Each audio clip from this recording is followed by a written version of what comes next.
This is part 6 of my American road trip, in which I'm narrating one scary story from every US state. 25 have already been covered, so be sure to check out all the other episodes in the series after this one. Don't worry, they aren't in any particular order. Now, buckle up as we make our way over the halfway point of our journey, down Route 666.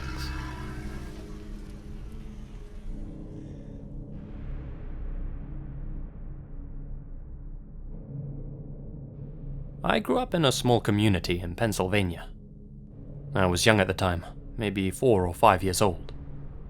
This is the earliest thing I can remember in any detail, mainly because it's the kind of thing you can never forget.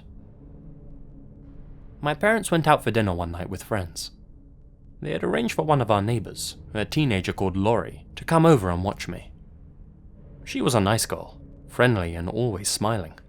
Let me stay up and watch TV past my bedtime, so she was cool in my books. That particular night, I remember I was watching Aladdin for the 400th or 500th time. Eventually, Lori came in and told me it was time to go to bed. She led me upstairs into my room, tucked me in, and made sure I was okay. Then she flicked off the light and wished me a good night. Not long after, I awoke to the sound of a car pulling up outside our house. My parents must be home, I figured. I was wrong. Within seconds of hearing the car outside, Lori came rushing up the stairs. Sam, sweetie, get up. She came charging into my bedroom, desperately trying to hide the obvious look of fear on her face. What had rattled her so much? Before I had a chance to ask what was wrong, she lifted me out of bed. Sam, sweetie, don't be scared, okay? She said in a hushed tone. She quickly pulled open my closet door with her free hand. Then she sat me inside it. Whatever happens, just stay in here, okay? Don't make a sound, just like in hide and seek. You have to stay real quiet. Got it? My little heart was beating fast, but I didn't know what to say, what to ask. Were we playing a game? Was something bad happening? I remained silent and confused. You promise you can stay quiet? She asked me. I nodded my head, yes. Lori flashed me a smile. Even as a kid, I knew it was forced. Then she lifted her finger up to her lips. Shh. And with that, she closed the closet door. I sat inside that dark closet, hunched up in a ball, listening intently to what was going on. I heard Lori speedily make her way down the stairs. Then I heard the sound of the front door opening. She was talking with someone. I don't know who. A man with a deep voice by the sounds of it. Then another male voice chimed in. I don't know what was being said, but within 30 seconds, things had escalated. There was shouting, followed by a whole lot of screaming. Lori's screaming. To this day, I've never heard anything like it. High-pitched cries of pure terror, as if from an animal that knew it was about to be slaughtered. I could hear scuffles, and the men were shouting. Soon, Lori's voice began to fade, as if she was being dragged outside by the men. Then I heard her screams no more. Everything below me went quiet. Whoever was down there had now left the building, taking Lori with them. I kept to my word and stayed hidden in the closet. From the outside, I could just about hear a single set of footsteps entering the house again. Whoever it was walking around the entirety of the lower floor. I could trace their movements from the sound of their boots pounding on the floorboards. They moved from the hallway, into the living room, through the dining area and into the kitchen, then back to the hallway once more. They began to make their way up the stairs. Sweet Lord. They made their way through each room. Their footsteps were slow and methodical. I heard my bedroom door creak open. From the crack under the closet door, I could see the shadow of someone's feet standing in the middle of my room. It wasn't Lori. I raised my hand to my mouth to silence my breathing. They stood there, presumably scanning the room. then, after a few seconds passed, made their way back out and walked back down the stairs. A car engine began flaring outside, and the house fell silent once again. I didn't move. I couldn't. I stayed hidden in that closet, terrified that there was someone outside waiting to get me. After what could have been an hour or an eternity, my parents finally arrived home.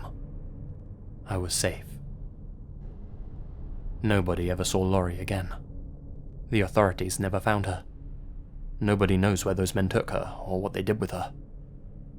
Despite all this screaming and there being neighbors around, apparently nobody saw or heard a thing, which to me has always seemed weird. I don't know who came to take her that night. I don't know how they knew where she was, what she had done to them, or even what they wanted. Now I'm a fully grown adult, and, looking back, I wonder if she got mixed up in some bad business, mixed in with the wrong crowd, so to speak.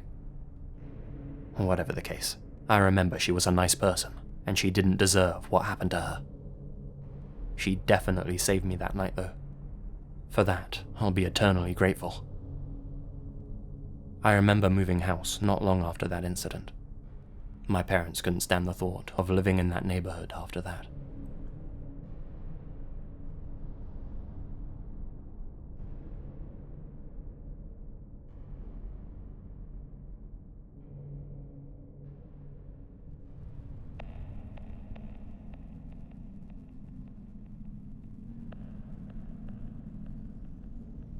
I live alone in Woonsocket, Rhode Island. One night I was home alone, watching TV all by my lonesome. I found company in the good people of Frasier, my favourite sitcom. Nothing like a little bit of light-hearted comedy to end the day with. I had turned up the volume relatively loud, and was in that tired state of mind where I wasn't really thinking about anything in particular. I was just zoning out in my comfy chair. Halfway through the episode, a shadow appeared on the screen. Soon, it dawned on me what it was. From the light in the hallway behind me, I could make out a silhouette reflected on the TV screen. I wasn't expecting company. I turned around to see a man I had never seen before in my life standing behind me in my living room. He must have been 6'2", was wearing all black, and was holding a sharp blade. I hadn't heard anybody come in, nor any footsteps. He'd been creeping up on me, his movements masked by the sound of the canned laughter. We stared at each other for a good 10 seconds, neither of us moving or even blinking. Just 10 seconds of solid, expressionless eye contact. Wrong house, he said, before turning and walking out into the hallway. I watched as he slipped on the shoes he had taken off and then casually strolled out the front door. I jumped up to bolt the front door, only to find that the lock had been tampered with. I wasn't going crazy. I had locked it when I got home. First thing I did the next morning was go and get a new, stronger lock. Strange to think how one moment you can be relaxing without a care in the world, and in the next, everything could be taken away from you without warning.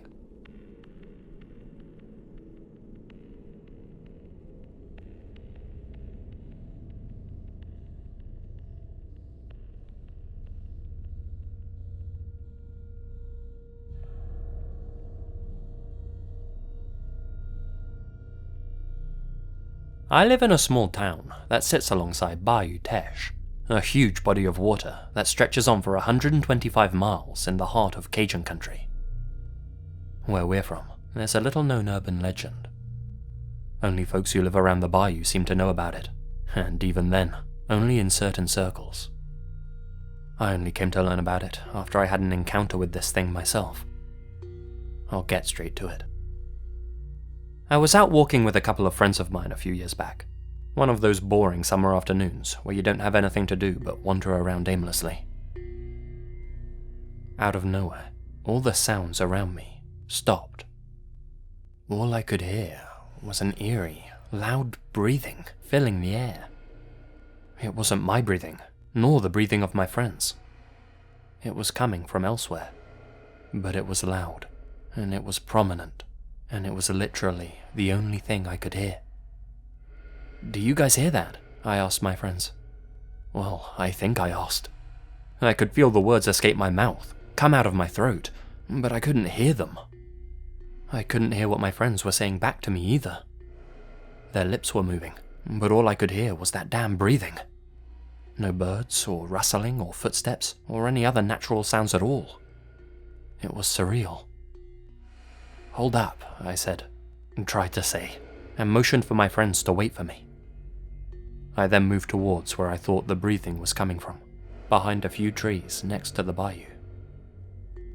As I got closer, the sound of the breathing became louder and louder. I knew what curiosity did to the cat, but nonetheless, I followed that damn breathing to its source. It's hard to explain why. I just felt compelled to. It was like a magnet, drawing me in. The weird part was the different sound of each breath. They were more like gasps, if that makes sense, like the person was struggling to breathe. They were all different from each other too, as if every breath was coming from a different set of lungs. I continued on to where I thought it was coming from. I came to a break in the foliage. There, 30 feet ahead of me, sitting on the edge of the bayou, was a man. He was wearing a Western-style hat and a brown leather jacket. That's about all I could make out, seeing how his back was turned to me as he looked out across the muddy water. He was completely motionless, like he was really focused on something, but there was no doubt in my mind that the breathing was coming from him. Despite the weirdness of the situation, he didn't seem scary to me. I felt calm and serene. For whatever reason, I thought about approaching him.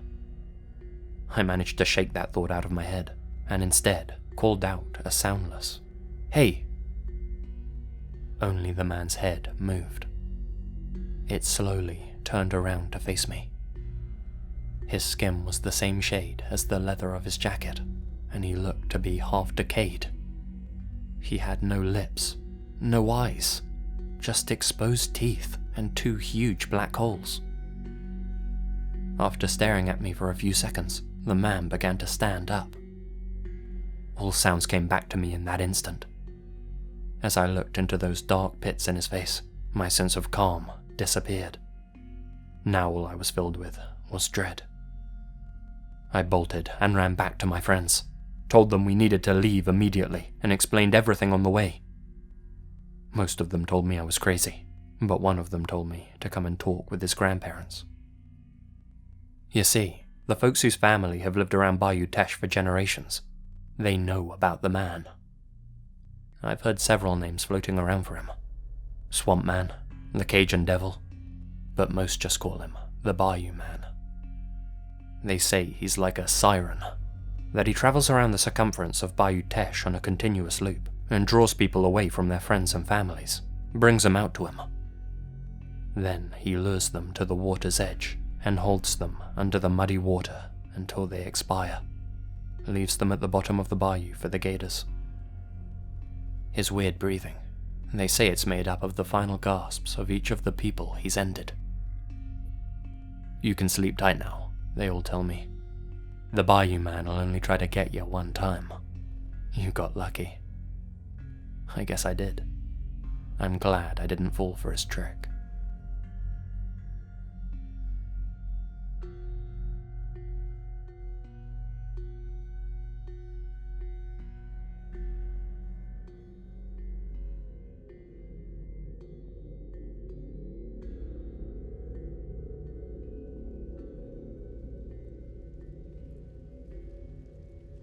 I was in Hawaii, visiting my girlfriend at the time.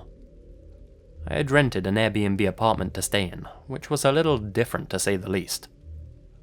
To get into the building, you needed to be buzzed in via the intercom system. Then, once you'd made your way through the front door, there was a small stairwell that led up to a sort of second front door. From there, you could walk into the apartment. 2 layers of defense, so to speak. As such, when night fell, I only really bothered to lock the first front door. I wasn't expecting any visitors while I was there. Well, other than my girlfriend, of course, but we spent pretty much all of our time together, so I'd never needed to buzz her in. As a result, I never bothered to work out how the intercom system actually worked.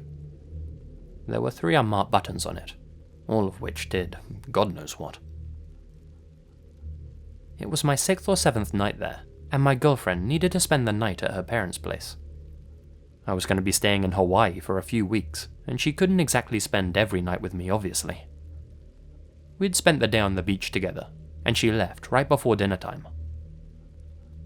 As I recall, it was around midnight. I was still awake, lying in my bed, watching something online. That's when the intercom sounded. Strange. Like I said, I wasn't expecting any visitors, so I figured someone must have got the wrong house. It buzzed again, so I got up and walked over to the intercom. Not sure which button I was supposed to press, I held down the one on the left. "Hello?" I said. "Can I help you?" I could hear someone on the other end of the intercom. They weren't making much noise, but it was obvious someone was outside the building. They didn't say anything. "Hello? Can I help you?" I could still hear rustling on the other end of the intercom, but there was still no reply. Obviously, my first thought was that they couldn't hear me. I figured I had to press another button to talk to them. I tried pressing a different one. When I pressed it, there was a distinctive, metallic click. By pressing the button, I had accidentally buzzed whoever it was in. I heard somebody walk through into the stairwell that led up to my apartment. I then heard footsteps making their way up the stairs towards me. My thoughts turned to the lock. In a nick of time, I managed to press my body up against the door and deadbolt it. 2 seconds later, the doorknob rattled. Somebody was trying to get inside. Had I not reacted quickly enough, they'd have already been in there with me. I twisted the main lock on the door for good measure and peered through the eye hole. On the other side of the door were not 1, but 2 men, both with their hoods over their heads. The one in front was concealing something in the pocket of his hoodie. "Your girl, is she home?" one of the men said through the door. My body tensed up, and I didn't respond. "We saw you on the beach together." I worked up the nerve to shout back, "Get lost before I call the cops." He tried the handle again, rattling the door hard. The door pounded a couple of times as he threw his weight up against it, trying to barge in. Thankfully, it was sturdy and held firm. I heard a low grumble, and then movement on the stairs. I watched through the eye hole as they both walked back down the stairwell and out of the building. They left the first door wide open. I waited a few minutes before rushing down myself and closing it. I went back inside and made sure to lock the second door. I ended up staying at my girlfriend's parents' place for the rest of my trip. A lot less fun, sure, but a heck of a lot more safe. The thought that those men were watching us while we were on the beach, and the fact that they had planned something, that's the part that gets me.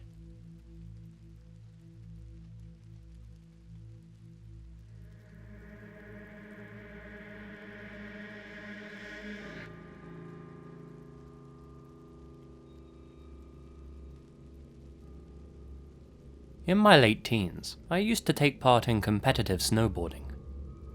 One of my competitions brought me to Snowshoe Mountain in West Virginia. While I was there, I couldn't shake this weird feeling. I chalked it up merely to pre-competition excitement, to the constant grey skies, and the fact that I had to cross 2 state lines to get here with my mum driving me. I made friends with some of the other competitors, one guy in particular. He and I both practiced the course together from time to time. It soon became quite apparent that not all of these courses were as well maintained as they ought to be. "Watch out for that one kicker," I was told. "It's dangerous." For reference, a kicker is a type of jump in a sense. While normal jumps are wedge-shaped and shoot the snowboarder upward, a kicker is more curved and launches you forward. They can be dangerous, because if you hit them wrong, you're basically throwing yourself headlong in any direction but the way you want to go, and there's little you can do to recover at that point when you're speeding down the slope at roughly 25 miles an hour. None of us wanted to hit that kicker very hard. There were too many trees around for our liking. The thing is, with this competition guaranteeing the winners a spot in the Nationals, many of us were itching for as many points as we could get. The day of the competition came. It was a weird day. Grey clouds. Everything felt heavy and off. I took my run among the first. I made it down the mountain, making decent time. On the way back up, I saw it. Those iconic red jackets and a long stretcher covered up. Instantly, I knew. My buddy had gone hard on that kicker, after all. The officials tried to play it calm, but there's no coming back from a broken neck. A dark mood hung over us all. It was getting late, and my mum was ready to go home. Frankly, so was I. As soon as I got my awards, my mum hurried me into the car, and I managed to slip into the driver's seat, still in my gear. The drive back home was going to be a long one. It led us down winding, ill-lit back roads all the way through the mountains. The clouds from that morning never went away, covering the stars. Nor did that weird feeling. I was tired, sore, and the thought of my new buddy, now deceased, hung in the back of my mind. I just wanted to get away from there. After driving for a while, I started to bake inside my heavy snowboarding gear. I told my mum I needed to pull over and take some layers off. It was very dark, and the only traffic on this road, other than us, were a few semi-trucks. Thick wooded slopes and mountain rock faces lined the highway. No off-ramps till we got down from the mountain. Up ahead, I saw a small, curved dirt turnoff, barely the length of 3 cars. I quickly pulled in towards it. As the car eased to a stop, I noticed something in the dim reach of my headlights. A large, painted boulder, with something sitting on it. Reaching for the car door, I strained my eyes to see what it was. It looked like a large, weird-shaped, upright log with thick branches. What is that? I wondered. Suddenly, my mum started to hit my arm. "Get us out of here!" she ordered frantically. "What? What is it?" I demanded, still trying to make out the shape. "Drive!" she shouted. I could feel the weight of her hand hitting me through all my thick layers. Then, my tired eyes focused, and I could make out what was on the rock. It wasn't a log. It was a severed deer's head. It was perched upright on the rock, its cloudy eyes shining in the headlights, its tongue hanging out, red oozing down the side of the boulder, staining it a dark color. My heart started pounding in my chest. I looked around and noticed there were no other cars or trucks in the small pocket. There was room, really, for only 1 or 2 cars. "Drive," my mum shouted again. I had to wait for a large semi to pass by first, before pulling back out onto the main road. All the while, that thing was staring at me. It was only a few minutes, but it felt like an eternity. I could barely think between my mum shouting and the flood of panic squeezing my chest. As soon as that truck passed, I peeled back onto the highway. Where did that thing come from? Who put it there? And more importantly, why? There were no other people in the area that I could see, and no way for someone to park a truck or car. Was it some sick prank? Was there something waiting in the trees just out of sight? Was it really some sort of trap meant to throw us off?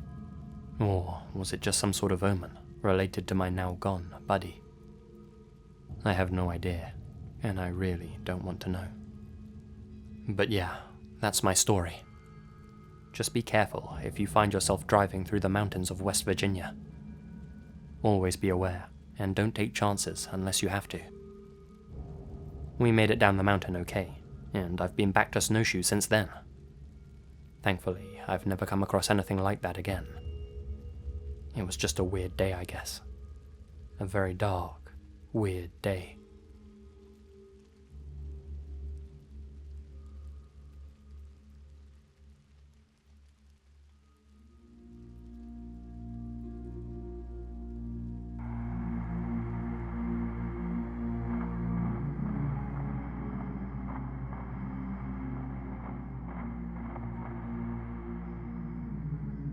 Well, we're over halfway through our journey now, so I hope you guys are enjoying the ride. A huge shout out to Ranger Reeb for creating that new outro for me. I think it looks amazing, so guys, please make sure to check him out via the link down below in the description. That'll take you to his Instagram page, and you can check out some more of his animations and amazing artwork. Speaking of artwork, another shout out to Anthony Salinas. He made the thumbnail for this video. A link to his stuff can also be found down below. Finally, a huge thank you to all of my supporters on Patreon, especially my biggest supporters.